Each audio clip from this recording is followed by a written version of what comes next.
Welcome to the Book Bungalow's virtual event with Mary Lou Sanelli, author of The Starstruck Dance Studio of Yucca Springs, a novel about dancers that explores all the emotions dancers experience behind the intimate curtain of a dance studio. We're excited to hear from the author today as she talks about her book, its stories and characters in particular, and perhaps writing in general. My name is Tanya Mills, and I'm the owner and manager of the Book Bungalow in St. George, Utah. As Southern Utah's only independent bookstore, offering all new books and a full range of events, we're continuing to do our events virtually through July, but we hope to open up again to in-person author events shortly thereafter.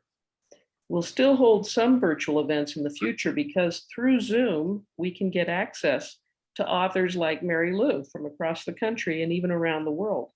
In future, then, we'll be doing a mix of live and virtual events. In fact, while this event is virtual, she happens to be here in St. George. Those of you who know the bookstore, you can see she's in the art, architecture, and bio corner. And she's Zooming from our bookstore, but she'll be available tomorrow from 11 to 1. And again, from 3 to 5 to personalize copies for those of you who live in the area. And if you've either bought the book or decide to during this launch, which we hope you will. We have plenty of copies available in the store. If you're joining us from out of town and haven't yet ordered her book, you can order it now using the link I've provided in the chat. I've also posted a link to her website so you can learn about her other books, as well as a link to register. Well, I haven't posted that. I'm not going to.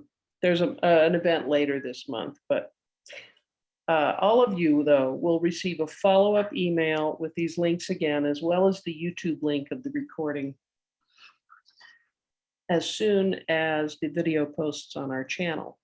Finally, as a housekeeping, I don't think I need to add this. No one's going to be harassing anybody in this event. Let me introduce Mary Lou. She has earned a solid reputation in the literary and public speaking community through a steady commitment to writing and 20 years of successful public readings and presentations. She has published 7 collections of poetry and 3 works of nonfiction, Among Friends, Falling Awake, and A Woman Writing. The Starstruck Dance Studio of Yucca Springs is her first novel. Her regular columns appear in various newspapers and magazines, and she's been a guest commentator on National Public Radio. I might add that she has a new book coming out in September, and we're hoping to have her back here in the fall as part of this year's Utah Humanities Book Festival.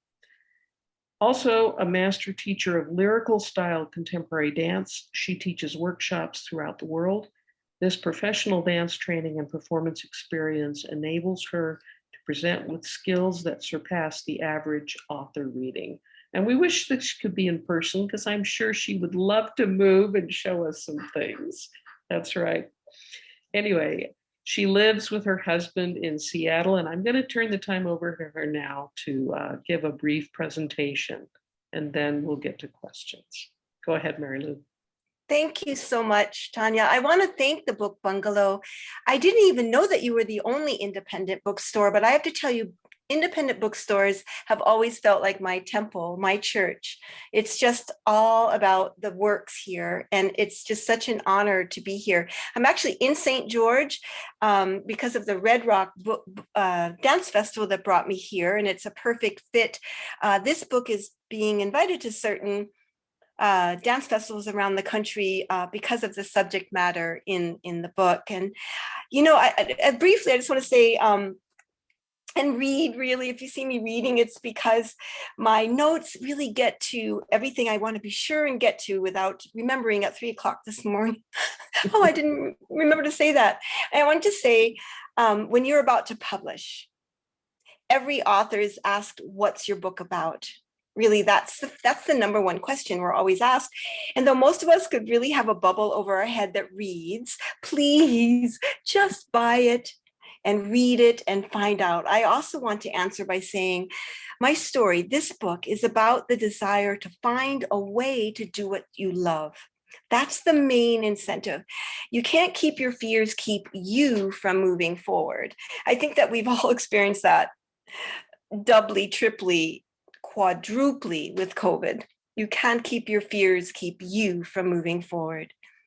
But two, and mostly after a friend of mine, also a dancer, was attacked on Capitol Hill in Seattle by two men from Idaho who came into our city for a little spree of gay bashing.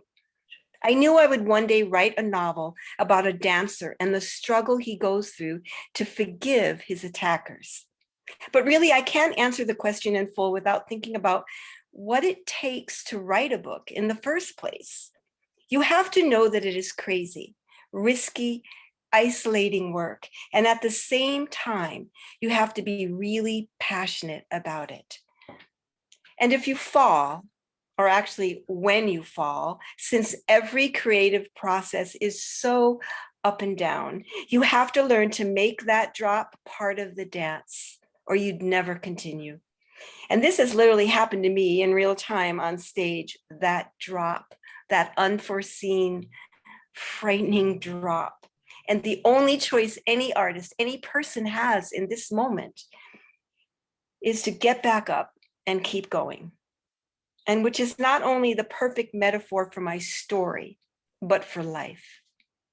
And when doing research for this story, and where it takes place, I was actually in Yucca Valley.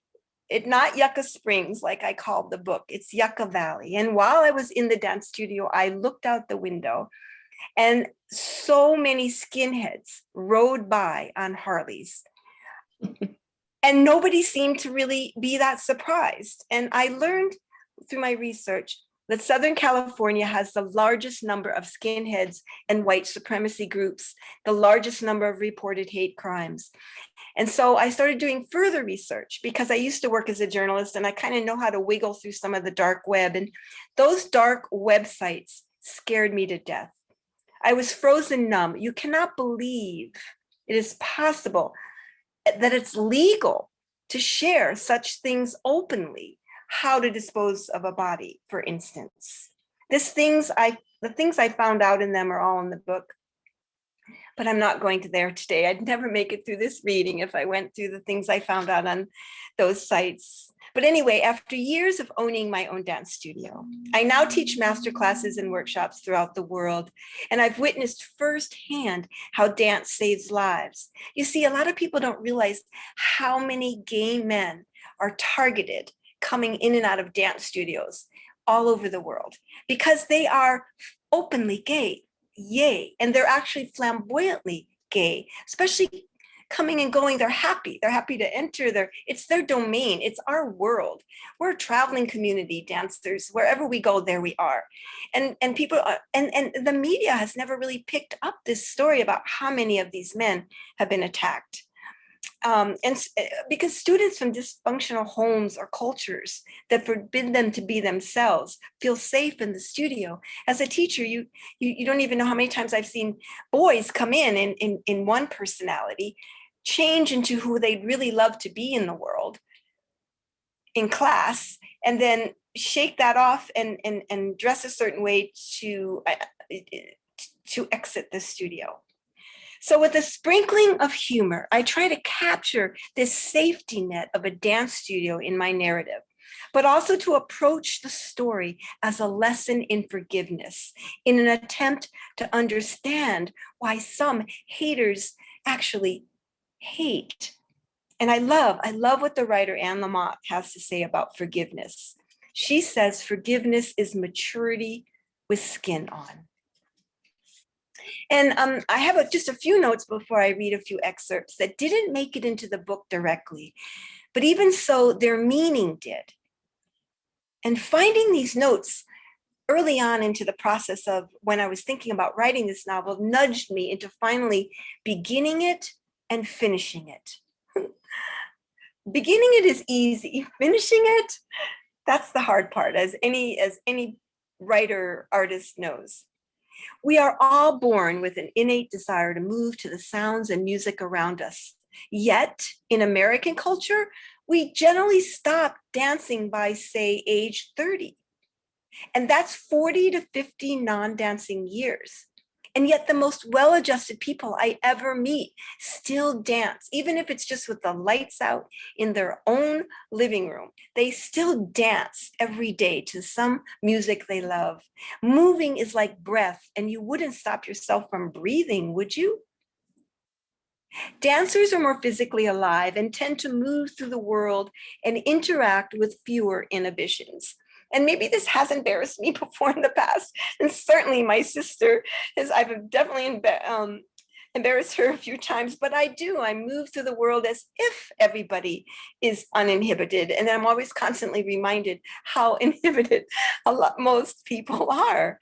I had a teacher once who said her work was to teach young dancers to move past being inhibited. And she wanted to teach them so much more about being a dancer than technique and choreography. I decided I wanted to become one of those teachers. And actually, this last note did make it into my book because the three teachers in my story, Lucy, Richard, and Miss Stephanie, who teach in the imaginary but very, very real Starstruck Dance Studio, did become one of these teachers. And then just to answer my mother's question years ago, will your novel be a great American novel? And I said, well, Mom, I don't know, but it will be my novel. And did you want to ask any questions at this point, or let me go on and read a few excerpts, Tanya? Ooh. I'm muted. You're right. I'm sorry. That's okay. Let me ask a few questions. I forgot I muted myself because I was chuckling here and there and I didn't want to interrupt. Why don't you tell us first how you came to be involved with dance and what propelled you to stick with it? That's such a great question, and I love answering that question. It's one I'm frequently asked, and to make it brief, I was one of those kids with a lot of energy. My parents were not from this country, luckily. They were from Europe, Italy, and they suggested to my mother that I be put on something. And it wasn't Ritalin, like people are always saying, was it Ritalin? It wasn't that, because I asked my mom, she couldn't remember what they wanted to put me on because I had so much energy. So what she decided was to put me in dance and gymnastics. And so I basically went to school for my gymnastics program, and I basically wanted to get through school so I could get to the dance studio. It saved me. I'm one of the people, like there's so many, that dance really saved me because it was creative. It wasn't just exercise. It wasn't like playing baseball or soccer or any of the other things in our gym program that I was not the least bit interested in. And it let me burn off that energy instead of drugging me so I didn't have that energy, to make it easier for the teacher to have 30 students or whatever. I think that that's a problem in our culture. It is. It is. You had both gymnastics and dance? When I was younger, yes. Why dance over gymnastics? Well, dance you can stay with through your whole life. I'm still teaching master classes. I work very hard to stay fit enough so I can still dance with dancers and teach teenagers choreography, and college students and younger, even wherever I get work. Gymnastics, you're done at 17, basically. Yeah. Yes. Yeah. So I was done at 17. Where do you go on with that unless you were so successful in it and that you must have a lot of money or find a lot of money? Yeah. Did dance lead you to the other arts? Did it lead you to poetry and writing? Or are they interconnected in any way? And how is it different? Well, it's very different. I write in the morning, I dance in the late afternoon, but they are connected in that, like I always say, I started as a poet. My earliest books are poetry. And if you can write good poetry, you can write anything because it gets you right to the heart. My poetry is very accessible. It gets you right to the heart of what you're trying to say. And so that's kind of like going to the bar if you're a dancer. I teach lyrical contemporary jazz, but I can do a great bar. And a bar, like poetry, gets you right into the most technical, concrete part of the structure or and the lines your body needs to maintain through no matter what dance form you're doing, short of hip hop, I guess. I don't know. But um and so that's how they interconnect. But I actually love leaving one and going to the other. I'm glad I've had both. Maybe I haven't gotten as far in either as some people that I know that stuck just to one. I realize but that's okay, because I have both and I've had both, and one saves me from the disappointments of the other. Mm. Well, maybe, would you mind reading a short excerpt from your novel? No, Or- absolutely not. And what I love about reading from any novel is that there are so many ways to write one, and first person, third, looking back, looking forward. And I wrote mine in first person because I wanted to capture my characters' distinctive voices, and I thought I could do it best this way. But even though there is some truth to my character of Lucy and how she feels about things, nothing else about her really is the way it went for me. And I think it's important to note that, because so many of my friends have read far too much autobiography into my work, into any novel, because they know us and they don't mind filling in the blanks with whatever they feel could be true. And I'm forever telling them, no, that didn't really happen to me, because what it is that every character is a compilation of everyone we've met, everywhere we travel, everything we experience, and everything, especially as authors, because we're always eavesdropping, everything we've overheard. And that becomes who our characters are. And that's what's the most fun about writing a novel over all the nonfiction, fact-checked things I need to write as a columnist or a nonfiction writer too. All right, I will share a few excerpts. The first one is, my character's name is Lucy Maglietta. Maglietta, I love that last name, can I just say? And it's been fun because I've been invited also by Italian festivals. So it's like, yeah, sure. Anyway, she's looking back now over her life. She's young here, 25. She's just inherited her dance studio from her teacher, which is often so the way it goes in the dance world. You hand your studio, basically they can be hard to sell unless they're in a major city or whatever. So you basically hand your studio over to your top student who has decided to stay in that town versus leave it. Mm. So Miss Stephanie passed her baton to Lucy. So this is Lucy looking back. My mother reached over and grabbed my wrist to say that it would take me half my life to find the one thing I really wanted, and the other half trying to keep it, she said, emphasizing the word keep while closing her eyes as if she were in pain, and her whole body went still. We were sitting at the supper table. I was only 8 years old. Do you hear me, Lucy? She said with a worried look on her face. Do you? I shrugged, afraid to say anything. There are only a few moments when a daughter is allowed to see so clearly into her mother's view of the world, and how she views herself within it, and how she fears her daughter might have to view herself within it too. Yes, I said, struggling to sound as if I believed my mother. I didn't believe my mother. I felt as though I already knew what I wanted, and once you found what makes you happy, it's impossible to believe anyone's soured opinion of it. I sat quietly because I knew she wouldn't believe me or couldn't. It's easy to be a pessimist when your own dreams have not come true. This is why I pretended I believed her, and a small part of me thought, maybe she does know. But the other part, the more sensing part, knew better. Even if I didn't yet have the words for how or why I knew. So help me. See, I was only 5 when I found the one thing I wanted. I knew that too. Now, as far as my keeping the one thing forever, well, at the time, forever seemed so far away, I figured it would never come until it did. And I'm here to say some things can never be foreseen. One day you are marching confidently towards your future, and then suddenly you can imagine yourself running away from it. But you don't run, you stay.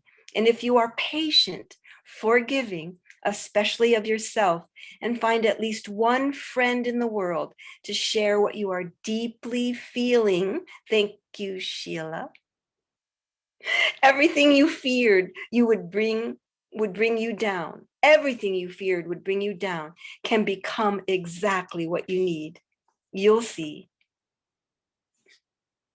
So the book goes on to talk about the attack that happens after the first recital that Lucy and her partner, Richard, put on together. They were both the advanced students, and their director retires, and that's Miss Stephanie, and he is attacked coming out the door with their only Black student. Based on a true story, happened to a friend of mine. That part is based on a true story.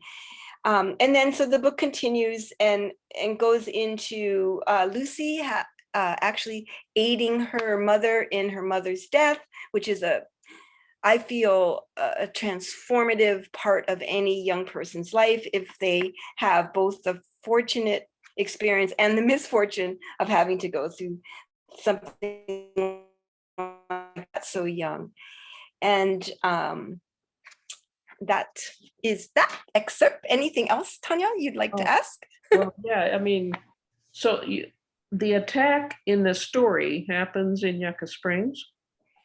It does. It happens when Richard is coming out from celebrating his first recital that he helped choreograph and produce. Uh-huh. But the one that it's based on happened where? In Seattle, coming out of a studio on Capitol Hill. Yes. That's awful. It's amazing how many times it's happened. This is a unfortunately gay bashing website sharing thing. Yeah. Where to find them? If you can believe the world is so heartless, but we all can. We all know that.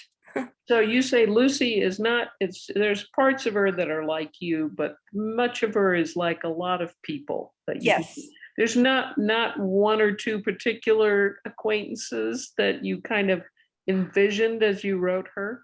Well, Lucy is way more a compilation of every dancer, both I've been at different stages in my life and so many dancers that I've met, the things that she goes through.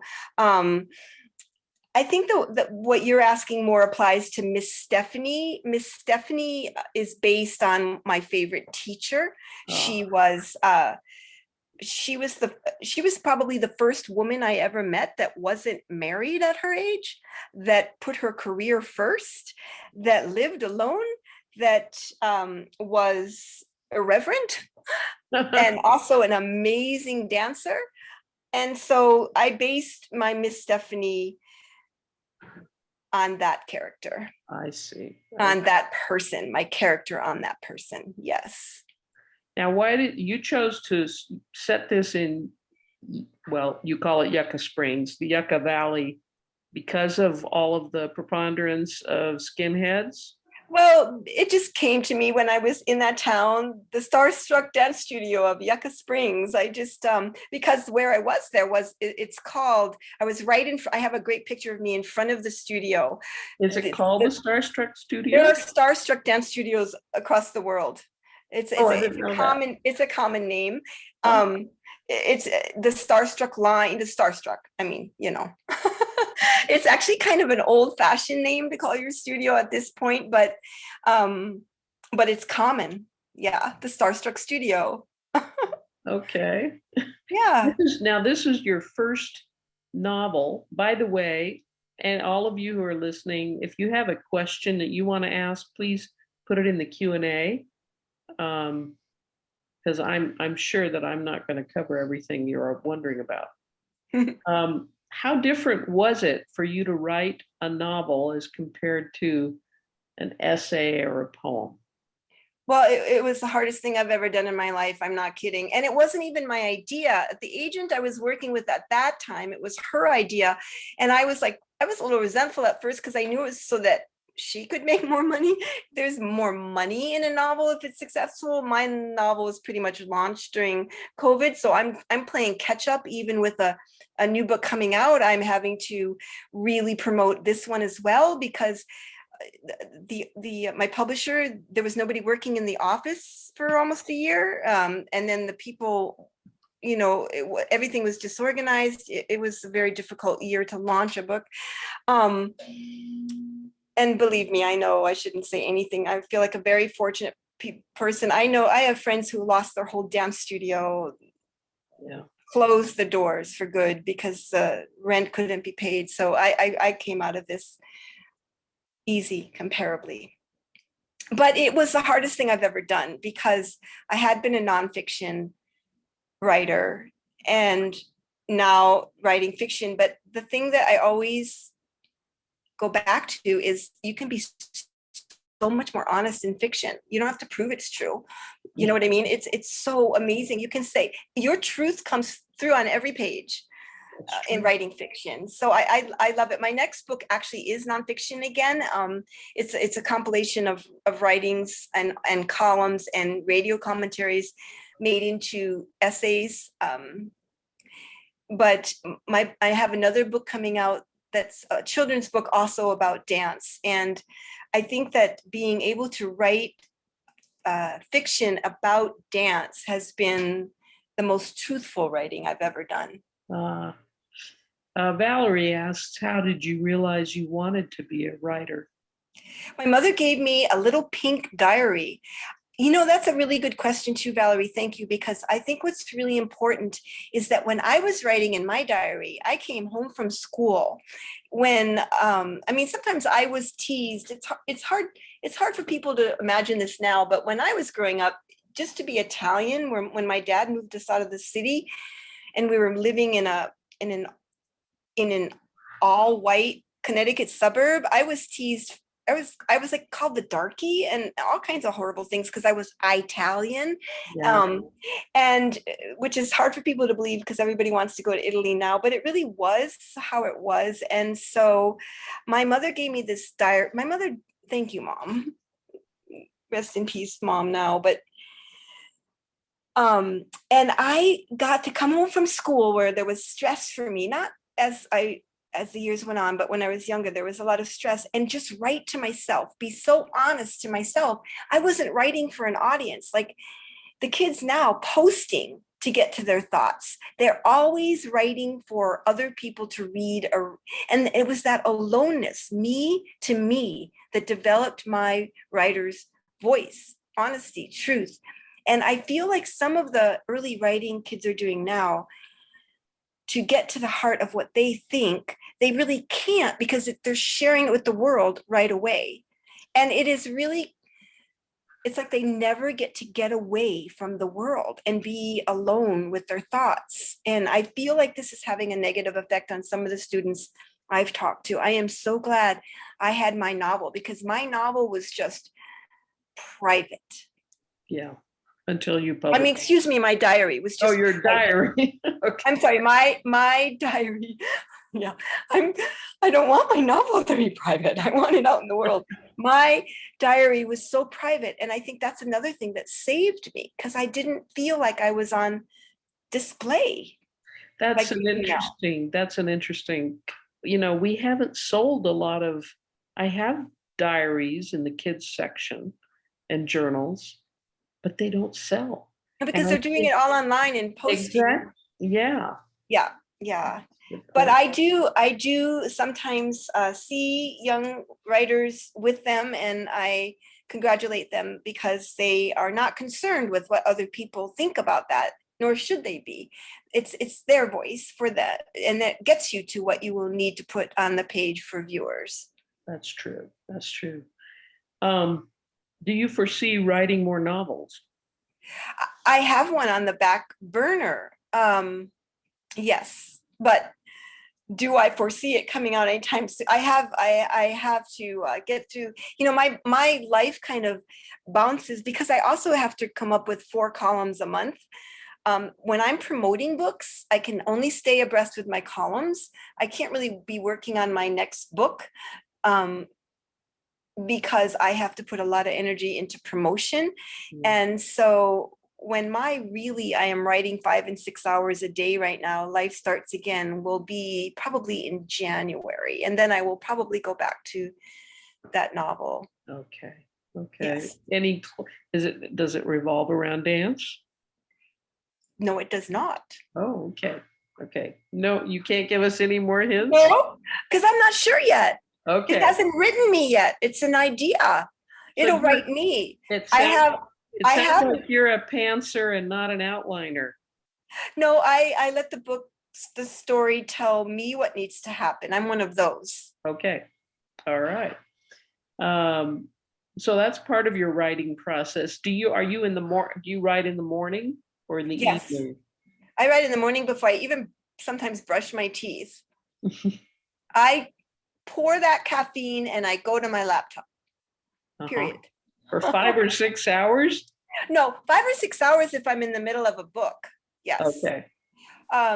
If I'm just answering, there's so much email to my work right now, promoting and booking and all of that. So I first go to whatever essay I'm working on whatever column I'm working on. My columns keep me writing every day. And then I go to my emails, and that will be 3 to 4 hours a day lately. Yeah. Yeah, I believe that. Even every email I write when I'm dealing with programmers, that's why, like right now when I'm traveling, I'm only answering on my phone, and they're not emails I'm proud of, but usually I even want my emails, I'm so old-fashioned, that go out to somebody in the literary world. I'm not going to be emojis. I'm going to write something that I'm proud of. Like a professional. Yeah. Imagine. What was the editing process like for you? This was your first novel. How was it in terms of getting comments back from your editors? And I'm used to it. I always tell first-time writers, it's a horrible process because you think you're done and really you've only begun. So, but I've always had I've been fortunate in that your editors know what they're doing, you know. I can tell at the press that's publishing me now, the man, Phil, is so good. I don't always take his advice if it's about what the topic is, but as far as how it's said, how it should be punctuated, where it should go, all of that, they're so good at what they do if they're good. Mm-hmm. Phil Bevis is such a good editor that I'm so fortunate. Yeah. Oh, well. Valerie's got another question. Were there any scenes you had to take out of your novel that you wish you could have left in? No, not well. There was one. Well, it goes the other way though. Like my love scene, it was my first love scene. Apparently, every novel should have one. That's what I was told. And I remember reading that or hearing that from people, and I was like, I had so much fun writing the one I did. And it's another reason, I had a book club that in Yucca Valley area. Actually, they're from Palm Springs, but you can drive to Yucca Valley, and they loved it because they got to go where the love scene was written in this white it's called White Rock Park, I think. I have to look back. Oh my gosh. But I loved writing the scene. I won't go into the scene. It's the other way around. When it was first read by an editor, she was like, you have to go farther. Are you trying to aim this story where only 14-year-olds can read it? Because if it's for adults too, you need to go farther, not in a horrible way, but in a way that's more believable of how a woman would feel. And I loved the scene. I'm not reading for you today, Tanya, if that's where you're going. I'm not going to read that. I'm not going to. But it was interesting as a novelist to write my first one. And I mean, I've certainly written about the subject matter in columns, but to write a love scene, Actually, mine is more of a love gone wrong scene, but to write about it and then have people come back and say they've been to where it happened has been really fun. Yeah. Okay. Okay. Um, can you give us um, a little tease, more of a tease about your upcoming book of essays? Oh no, wait, before that, I wanted to know, because I'm a writer and I've written my first book, my second book, the publisher wanted to change the title, and they can do that, you know? Yeah, they can. Was this your original title, or did they change it? And did you Well, like the change? it's so interesting. They didn't change the title, but the design was more of a bone of contention, as they say, because there were 5 designs that they chose that were submitted by the designer, and mm, uh, I fell in love with one of the designs, and it was the one the designer loved the most, but the publisher actually chose a different one. You're And saying that, the cover looked different, well, looks different from what you love? there were 5 designs proposed. Uh-huh. She came up with 5 different designs, 5 totally different looks for the cover, and the one I loved most and the one she loved most was not chosen by the publisher. Aw. But I love the cover. It's not like I don't love it, but there was one that I just loved so much, but it wasn't the one they loved. And so I think that that was a little heartbreaking at first, I have to admit. But I've been in this a long time, and you really have to pick what you're going to fight for, because you have to fight for things in your book. You have to do that. Yeah. Yeah, yeah. So on your new book, every little thing, small breakthroughs, big mistakes, Big. endless lessons.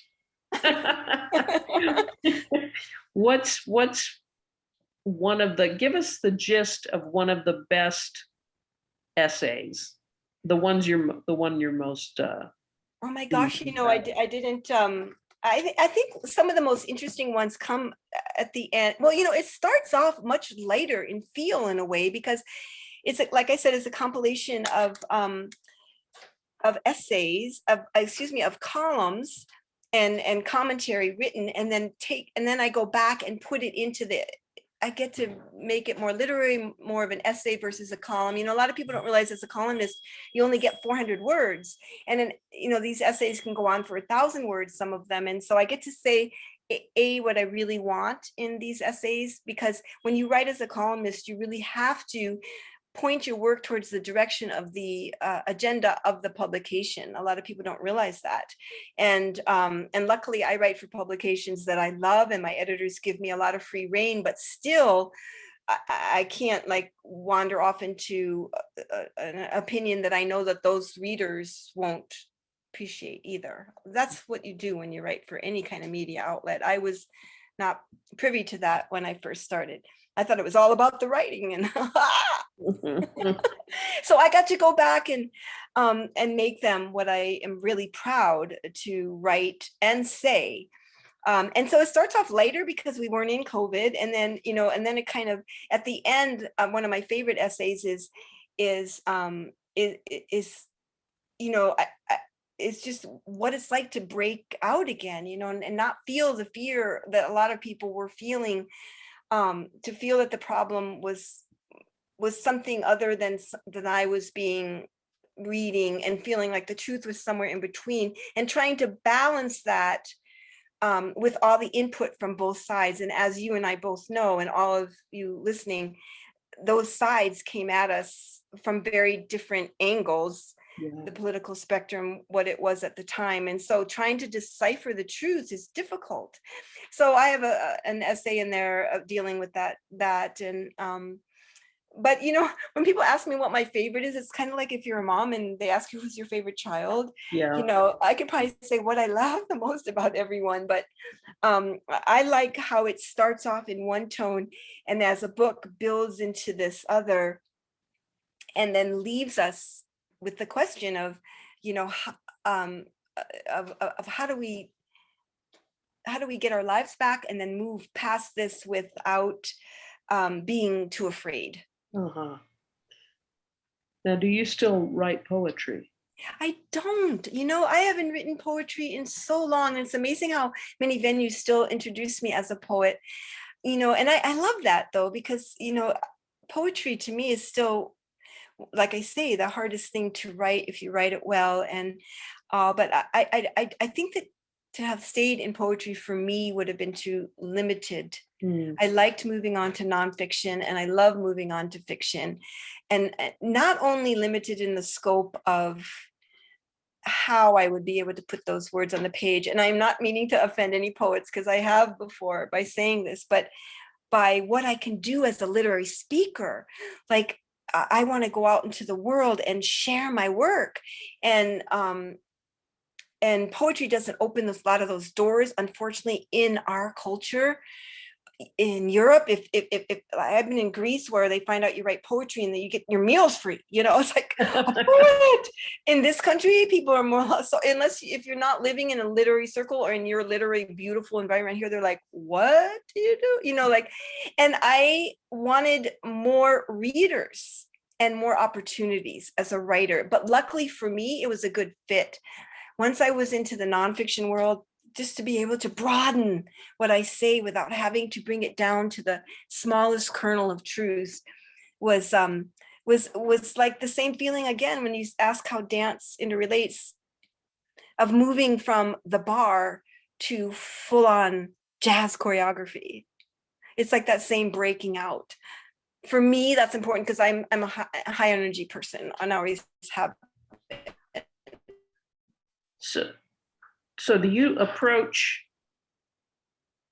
storytelling or fiction writing the same way you approach choreography for a dance? I think probably on some level. Choreography to me is always moved by a piece of music. Like, I hear something, I'm like, I have to choreograph that piece. And writing, yeah, I guess so, because writing, the idea is launched by, like, I'll see somebody do something that I just can't believe, or that I'm super impressed by, and that will launch one of my columns. Okay. So in that way, inspired by something that you observe other. Yeah, that way it comes to me. But I never use inspiration as why I write, because inspiration is like, it's the first step.